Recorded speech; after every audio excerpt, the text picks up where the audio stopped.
Yo, what's up YouTube? Welcome back to the channel. I didn't think I was ever gonna get to say this, but today we finally have a wireless mouse from In-Game Gear. No, it's not the one you paid $120 for almost a year ago now, so don't worry, I'm still waiting on mine too. They haven't sent those out, but it's the one they released to make us happy while we wait for the big boy mouse. Which means this is the baby brother of the XM2we, the XM2we. I'm so excited to try this out because I've been using XM1s or the XM1 shape for a while now. I love their shape since it fits my grip style, which I use a palm claw type grip. But for today, I just wanted to do an initial thoughts video on it as I want to test it out really thoroughly before I do a full review. Unlike some people who get their mouse sent to them early, I actually have to pay for everything that I review on this channel. So I don't get the luxury of making my review early to post it when the product launches. So if you like my videos, I ask that you please like and subscribe and show your support, because it really helps me a ton in getting my content out there so I can continue to purchase things like this to review for you guys. And lastly, I have a huge announcement. One of you lucky subscribers will be getting this XM2we. That's right, I'm going to be giving this away to one of my subscribers. So make sure you stay tuned to the end of the video so you can get all the details on how to enter the giveaway. All right, with all that out of the way, let's go ahead and get this out of the box and on the desk.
So the first thing that stuck out to me when using the new XM2we is the click feel. On the XM2we, they implemented Kale optical switches to improve click latency, as optical switches have zero actuation latency versus standard clicks that have a debounce time. I was worried that these switches might have a mushy feel to them, as most optical switches do. For instance, on earlier Razer mice, a lot of them use optical switches and they're known for being very mushy. But I'm glad to say that these are the best optical switches that I've ever tried on a mouse. To me, they even feel better than the original XM1Rs, which have Kale 8.0s. These are a little bit heavier to actuate than the XM1Rs, which are very light in my opinion, but I actually prefer the heavier actuation on this mouse as I have large hands and pretty heavy fingers. That being said, I don't think they're too heavy to spam or anything like that, and actually the extra tactility they offer helps me be a little more accurate in Fortnite with my builds and edits. The switches are also a little bit louder than the XM1Rs. I'll do a quick sound test for you guys.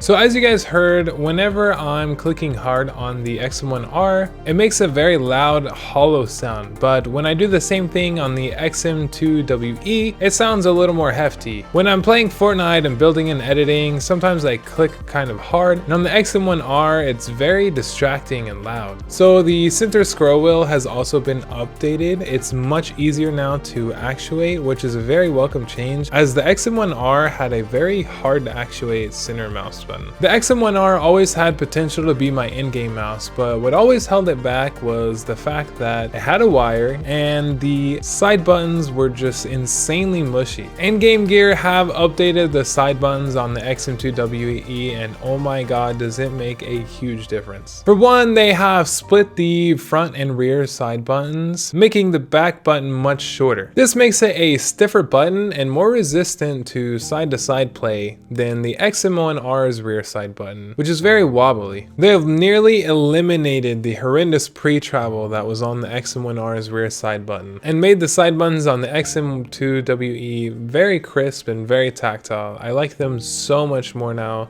They're actually usable. For me in Fortnite, the rear side button is my cones, and if you play Fortnite, you know how important the cone is. And the XM1R's rear side button being so mushy makes it extremely hard to be accurate and fast and quick with all my builds and edits, as I rely on the cone a lot while I'm building. For instance, I tried to do multiple consecutive triple edits with both mice, and on the XM1R, I was messing up a lot and I just couldn't get it down. Whereas on the XM2we, I was very consistent and able to do it many times in a row without messing up.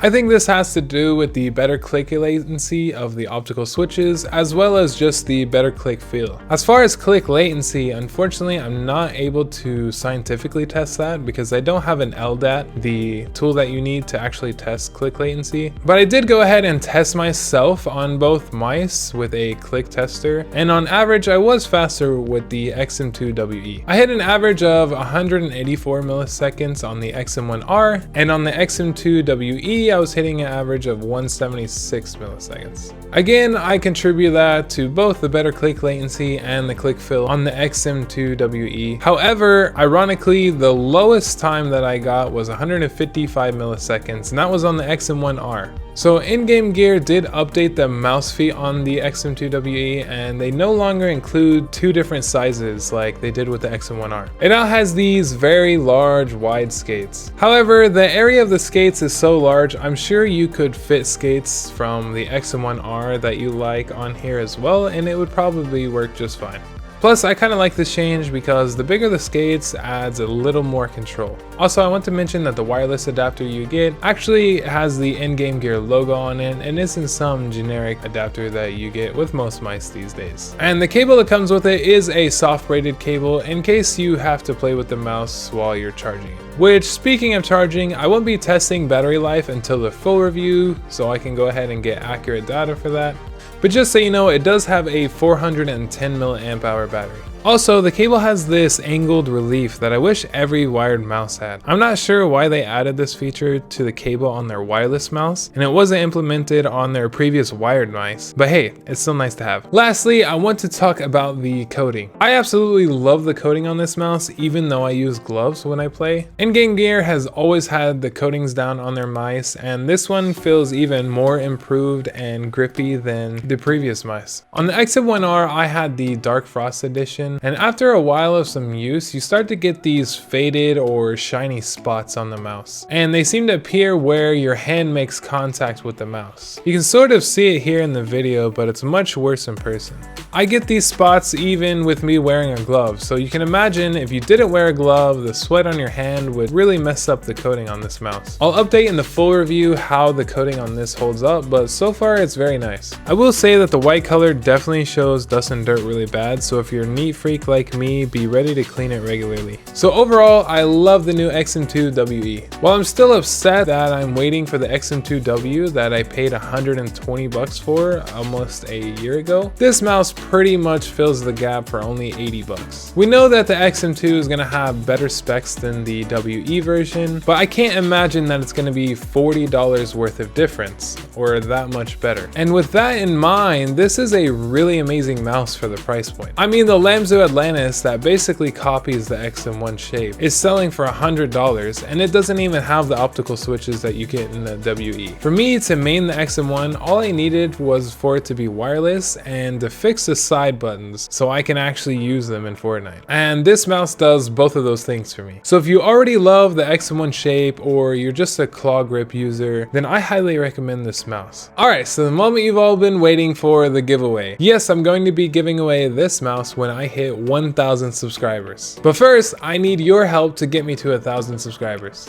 Please share this video, get it around, and get your tech friends to subscribe. And when I get to 1,000 subscribers, then I'll make a video on how to enter the giveaway, and of course it's going to be only open to those who have subscribed. So if you're still here, thank you so much for watching, and stay tuned for the full review where I'll go over more details like battery life and durability. And make sure you like and subscribe so you'll know when I do that giveaway. Have a great day!